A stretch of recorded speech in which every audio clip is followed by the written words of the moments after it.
I just want to invest in people that really want to be the best that they can be. Hello, everyone. It's Todd Scrima and the lovely Robyn LaVassaur and the GOAT Jimmy Reed. And we are doing a branch manager podcast today on how to keep your production growing while managing. I'll just give a couple of things, and I want to turn it over to Jim and Robyn because they both do this for a living. I used to do it for a living, and it was one of the hardest jobs of my life.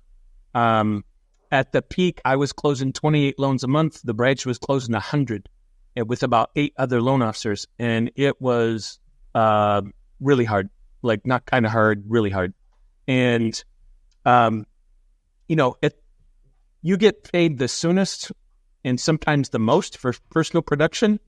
But yet, if you can get 7, 8, 10, 15 loan officers, you can do super well as a branch manager. So one's more long-term in nature, one's very short-term. I take an application, make $4,000 in 30 days. So they're 2 full-time jobs is my biggest thing I would tell you. So you got to be super good at time management and calendaring. And I find a lot of people do not do that. I was coaching someone last week, and he's a producing branch manager, and he had a pipeline meeting every single day on his calendar for 1 hour a day. I said, "Bud, if you use this report," and I showed him our red report, I said, "you can manage your pipeline once a week in 1 hour."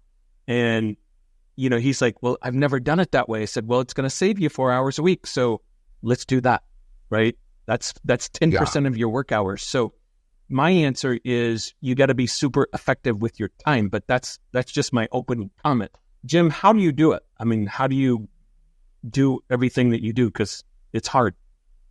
Yeah, it's while I was listening to you, I've been doing one pipeline meeting a week for 28 years. I can't imagine doing one a day. Cannot imagine it. The thing that stuck out in my head is, why would you hire someone to process your loans and close them on time and then do their job for them? So crazy, right? That's just what stuck out at me. But I would say the number 2 thing that stuck out to me was being a branch manager for the wrong reason. I think that's the one that is the most important to understand. Step number 1, do a bunch of loans. You got to do a bunch of loans to be a top producer yourself. Otherwise, no one's going to want to work for you. I don't care how charming you are. Number 2 is build a really good team that takes care of your clients so that you have time. Number 3 is grow and attract loan officers. And people want to go. I see loan officers that are doing 4 or 5 loans a month, and they want to be a branch manager, which means I've seen it over and over again. The best loan officers they're going to be able to hire are people doing half their production. People doing 2 or 3 loans a month are in crisis mode, and they're going to want to talk about the fact that they're in crisis mode about 4 hours a day. And they're going to want to talk to you about it, and you're going to make less money. So you can't skip steps is the thing that to jump out. That's what sticks out at me. How about you, Robyn? What jumps out at you about this concept? Yeah, I mean, I think that, speaking from experience, something that we just didn't have was scheduled recruiting time and truly knowing who you're going to call. It's no different than chasing business as a realtor or anything else. I think that you've got to have a plan, right? When you're going to call realtors on a Monday, when you're working your business, but you don't really have a plan for recruiting, but hope to find time to recruit at some point, there's always going to be a loan, something else going on, a realtor call to return, a new lead that's going to take you back into your own personal production. And yes, that's where money is. And it's definitely, I'm with you, Jim. I think you have to produce to have that credibility. Then on the other side of it, you do also always have to be growing to maintain a branch. You really think about a branch as multiple people, right? Otherwise, you're a producing loan officer that ultimately just also controls margin. That's okay. But to build, you've got to be active, visible, and people have to know that there are seats open and that you're looking for the right person to fill them. And I think one of the biggest misses that we see is that people don't understand that they would even want to be hired. I'll give you a painful example. I went after a gal that her company was getting bought by another company. And right when it was happening, of course, what did I do? I joined the feeding frenzy, and everybody probably reached out to a few of the good ones and said, come work with me, come work for me. No, I'm going to stay with my group. I'm going to, stay the course. And I just, I love my leaders so much. And what I did was it's kind of like a realtor that we pass on, that you go, oh, you know, you're working with Jim Reed. You love Jim Reed. Probably never not going to love Jim Reed. I'll move on. Never call him again. What a miss, right? Because at some point, for sure, we're all human beings. Somebody screws up, right? Something happens, life happens. And instead, I've been guilty of letting it go too soon. I didn't stay in touch with this gal. And I don't know, 3 weeks ago, this real pain for me, literally announces that she went to a local competitor and moved companies. And I thought, you're an idiot, Robyn. You're an idiot. Well, listen, everybody goes to the used car lot and says, I'm not really looking for a car. Bull. It's like their first answer to defend and protect themselves. And you just can't hear it. Like, you just can't even hear it. You're going to be like, oh, I totally get that. Agree and disarm them. And then be like, well, tell me how you're feeling about all this. Yeah. Like, I just think that it goes with recruiting, and with recruiting a realtor to work with you, and recruiting a loan officer to work with you, and recruiting a really good processor to work for you. The first answer they give you is total smokescreen. You are not wrong. And I think what's crazy is I think to myself, and I'm realizing this, Todd, you've been really into this stuff. Giving people value up front is really what people are looking for, so that they can almost take a test run without having to sign on the dotted line. And I've realized, like, gosh, we do all these things in our branch. Jimmy, I know you do too. Why aren't I constantly inviting all the recruits to come, right? Why aren't I leveraging the events that our loan officers do participate in, that we are engaged in? You know, we just had a great realtor in town teach on NAR and do amazing things for us. Why didn't I invite the 10 loan officers that I want to work for Summit Funding to be there, to see the realtors we attract, to see how we do the things that we do to support them in their business? It's silly. So I'm actually speaking for more pain on this than I am teaching. I'm telling you guys, what we all need to do is, one, have our target list, two, give them value and show them value consistently. And then it is a process, right? It's not a matter of when they will become disenchanted potentially with their company, or if. It's really a when, most likely. And so why are I not the phone call they want to make first? And it's simply because I'm not consistent with the phone calls into them. Yes, and that is super valuable, and you're 100% right. And if you let your personal production slip, it's over. 100%. Yep. It's not kind of over. It's not sort of over. Now, I do understand that there's no such thing as an absolute rule, and there are people who are non-producing branch managers and recruit 8 hours a day, and they find a way to make it, but they recruit 8 hours a day. So falling 8 hours a day is going to get some traction. Yeah, but if you were going to do that, with realtors, hello, you'd make more money. Yes. Like, it's chasing dollars, quarters, or nickels, right? Chasing dollars is doing loans. Chasing quarters is branch management. Chasing nickels is you, Todd, owning a company. It's negative nickels right now. Yeah. Yeah. Yeah. Well, you understand, right? So, like, the title of this call is, how to handle your personal production. So here's a ratio that I look at. So to how many hours a week you're going to work, 80% of your time is on your personal production. 15% of your time is on branch management, and 5% of your time is working on your business with the door shut. So, like, one of the things I always noticed about Todd, who's grown, as far as my community, he's grown the biggest and the most, is he spent the most time in strategy mode. By far the most time educating himself on business, planning, strategically thinking.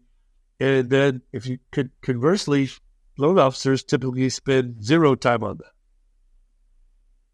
And so as a producing branch manager, I really think it's 80-15-5, right?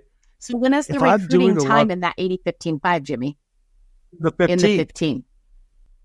So the 15. And listen, you're a player coach.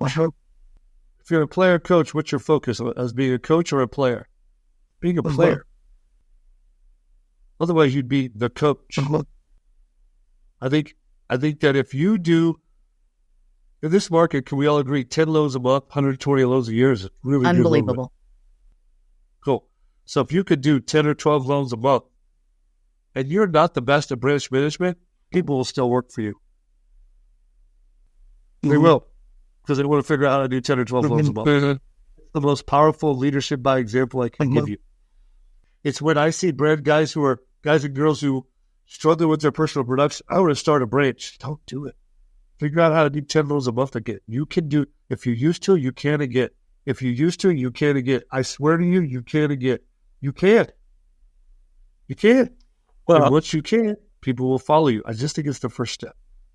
Yeah, Jimmy, you run the coaching division, and I, for the first time in a couple years, 2 weeks ago when I was on the call with all the coaches, all of them were in double digits except for one was closing 9 loans, but it was 10 to, or I think 11 to 22 loans that they were closing. And so yes, you can, but it takes a lot of work. I think the other thing that you guys made me think of is, Robyn, you said, well, you got to add value. Most people don't even know how to say value, let alone provide value. I give you a quick story. I was down, Summit has a wholesale division for non-QM loans called Lead Plus Wholesale. So that is in Orange County. So I fly down there a week ago Friday because I go down there every quarter. And the president says, hey, I want you to meet for 10 minutes with these insurance guys. I said, okay, I'll squeeze it in. So I said, literally 10 minutes about it. I said, we got 6 hours of meeting. So, okay. So I sit down with these guys. I meet them. First of all, they're dressed. They look great. Like mid-40s, really like good-looking guys, dressed super well like Jim is today. And you're like, whoa, okay. Because you don't see that very often. Then they chit-chat for about a minute, and then he leans in and he says, Todd, I know your health benefits is about an $8 million budget. And I know for sure that I can save you $250,000, I think upwards of $500,000-$600,000 a year to you and your employees on health benefits. I need a meeting with your VP of HR. I looked at my COO. I said, set up the meeting. Now, he just knew how to say it. If he would have said, well, we're really nice guys. We've been doing this a long time. We'd really like a chance to earn your business. I would say, hey, nice meeting you guys. We got to go. So knowing how to add value is what you say and how you say it. And FYI, you actually have to do something, right? There has to be some sort of value for the end client. So it's an elusive thing because people are like, well, I'm just really good at what I do. I close loans on time. Or, okay, you and every other mortgage company in America, like that used to be a thing, but that was 10 years ago. So that's not a thing anymore.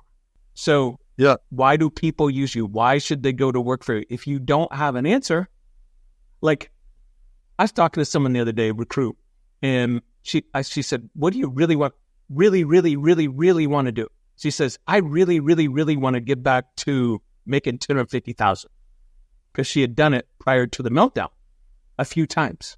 I said, great. Why don't I sign a contract that says, if you don't make $250,000 in 2 years, I'll pay you the difference. She's, oh, you would do that? I said, yep. You gotta do what I say. Here's the 3 things I want you to do. If you can agree to do those 3 things and we track them, I'll sign that. Guarantee you, it'll be a legal document. And so she committed the next day, and that's why she committed, is because she wants what she wants I can give her. Does that make sense? Well, yeah. Like when LaVassaurs come to work for a company to make more money, they have really good ops. Period. The more money looks like fair pricing, more loan products, coaching. That's more money. Smooth process looks like a weekly pipeline meeting, Tuesday updates, on-time close guarantee, pre-closing call, all systems and process stuff. So stick with me now, right? So I said, number 1 is do a lot of loans. Number 2 is build a team to take care of your business. That system is a process that you have to learn to have a team help take care of your business is what's attractive to recruits. Yes. Right? They want to go out and sell more. I have a loan partner 1 or loan partner 2. They do these 3 things. This one does that 3 things. Here's our surveys, 4.8 out of 5,000 surveys. Here's how we do it. Okay. But people just want to go recruit, Todd, and they don't have anything to recruit to. Well, Agreed. That's my whole point. Let me end with this. Last Friday, I was with one of my recruiters, and we played in some databases, and we pulled up a search. And we said, okay, including bank loan officers, how many loan officers in America close more than 8 million, which is about 25, 27 loans a year? Not very many. So out of 330,000, there was 31,000 that closed 8 million or more, including 10%? bank loan officers. So that's 10%. Okay. So what if you take bank loan officers out? I want to know that number, but keep going. Okay. It would probably decrease at about 20%, but I could do that easily. So if you do all that, and part of what we're talking about is what's your target market, with the industry being so screwed up and all the lack of deal flow, for lack of a better word, who's still getting the deals? And even 8 million, I mean, really, it's a little over 2 loans a month. And so you look at that and you're like, wow. So we're also in a time where you don't want everyone. There's a lot of people. I don't know how many people contact me and they say, I want to interview with your company. Well, they want to interview because they just got fired. Okay. Yes. So there's a lot of pitfalls. So you got to be more strategic and better at all these things. Yes. Bad market just showed you what you got to get better at. And part of it is target marketing. Part of it is adding value. Part of it is how do you communicate that value? And I'm just telling you right now, it's always been tough. Right now, it's super tough. And so you just got to be that much better. Respectfully, right now is the way it's going to be for the foreseeable future. Well, Jimmy, there's not 4% interest rates coming. Come on. Well, what I'm saying is like the days is 4% interest rates. But the days that say it's super tough right now, honestly, I'm not hearing it. It is what it is. This is the job. I chose this job. It's not that hard. Be a master technician. Have a charming personality. Be highly active and highly visible. If you stink, you'll still make $100,000 a year. If you're really good, you'll make $250,000. I'll sign up all day for that. Jimmy, is there a bunch of corporate job out there for $200,000 a year? Be grateful for the job. Stop complaining. I'm not listening. Save it. Someone was telling me, this literally happened last week. He's like, I think there's some pretty good jobs out there. Good luck. 150, 200 grand. I said, great. I opened Indeed. I had Indeed on my phone for my son who was looking for a job. I said, let's just scroll a little bit. So we scrolled. We got to 150 jobs that were truck driver, restaurant worker, cook, McDonald's, right? All this stuff. We found one job after 150 that was $100,000 a year, warehouse foreman for some company. Which you don't have the skills to do anyway. Right, which you don't have the skills for. So things are tough all over is what I'm saying. And just embrace the job. Love the job. Because if you don't, it smells on you like you just worked out. Yeah. Yes. Yes. Like you gotta feel good about it because that also projects. Yes. I'm so tired of people saying that it's so tough. I can't even hear it one more time. Yeah. Yeah. It is what it is, except where you're at. Well, guys, how to keep your production growing while managing. I don't know. It's hard, right? But lots of things are hard. Raising kids is hard. I'm sure birthing triplets is hard, Robyn. I'd be right. Just guessing. The birthing wasn't that bad. It's the raising them that got interesting. Yeah. So they're so different too. Yeah. Have a good plan. I mean, at the end of the day, time block, have a good plan.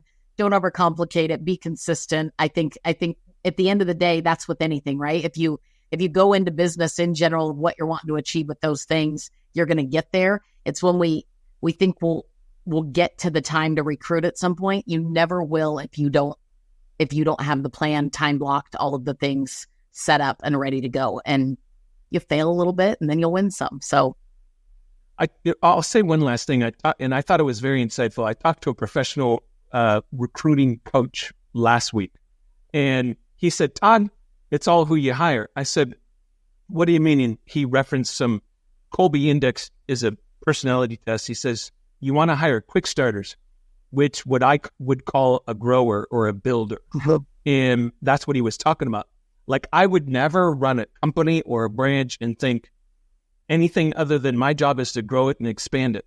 But oddly enough, that's a personality that doesn't exist in a lot of people, where they don't really want to build and grow it. They want to maintain it.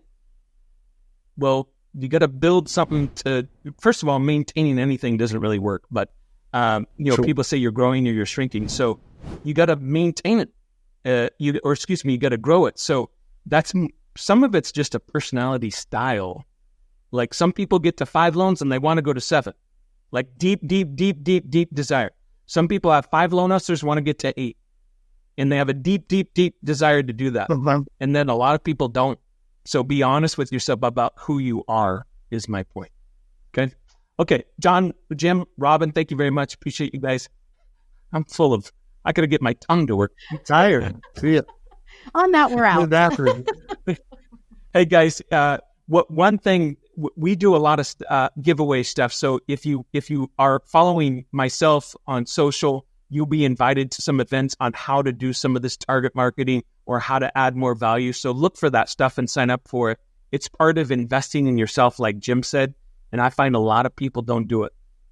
There's a lot of stuff out there. If you listen to the right people, you can get some good stuff. So if nothing else, it'll give you some great ideas. Okay. Thanks, guys. Have a great month. Bye.